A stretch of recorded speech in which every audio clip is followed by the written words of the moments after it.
So, ready to level up your nodered skills? Let's get started. So, I welcome you in today's series where we are learning the dashboard UI nodes, and today we have the slider nodes. And together with it, we will take the text node.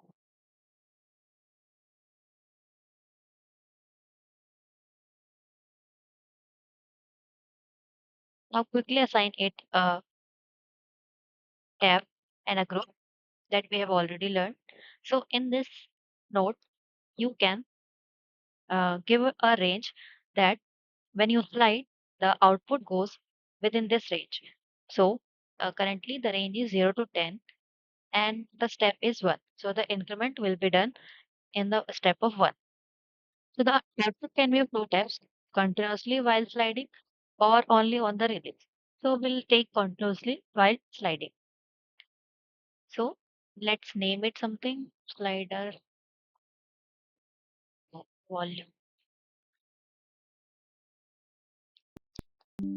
Text node we will learn separately. I'm using it to just show you the output of our slider node.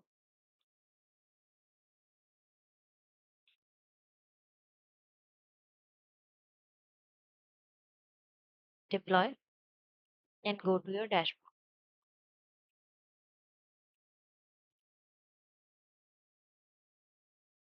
Now you see a slider here, which I'm increasing and I'm getting the output in this output text node.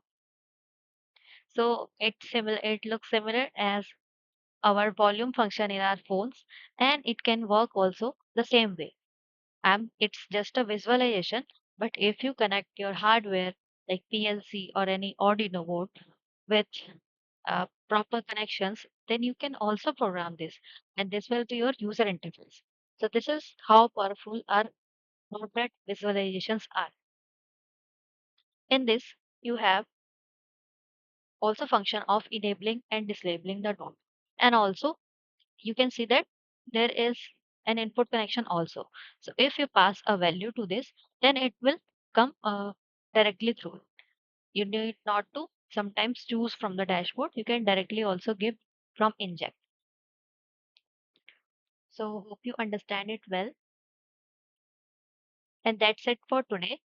Keep learning, keep building, and keep automating. And I'll see you in the next one. Thank you.